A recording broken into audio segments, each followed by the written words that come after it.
தாகமுள்ளவன் மேல் தண்ணீரையும் வறண்ட நிலத்தின் மேல் ஆறுகளையும் ஊற்றுவேன். உன் சந்ததியின் மேல் என் ஆவியையும் உன் சந்தானத்தின் மேல் என் ஆசீர்வாதத்தையும் ஊற்றுவேன்.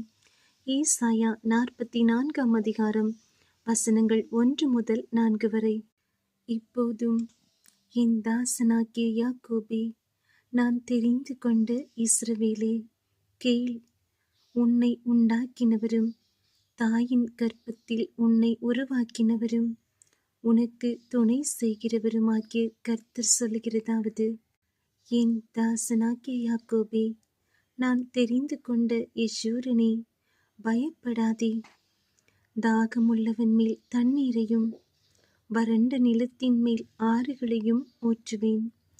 உன் சந்ததியின் மேல் என் ஆவியையும் உன் சந்தானத்தின் மேல் என் ஆசீர்வாதத்தையும் ஊற்றுவேன். அதனால் அவர்கள் புல்லின் நடுவே நீர்க்கால்களின் ஓரத்திலுள்ள அலரிச் செடிகளைப் போல வளருவார்கள்.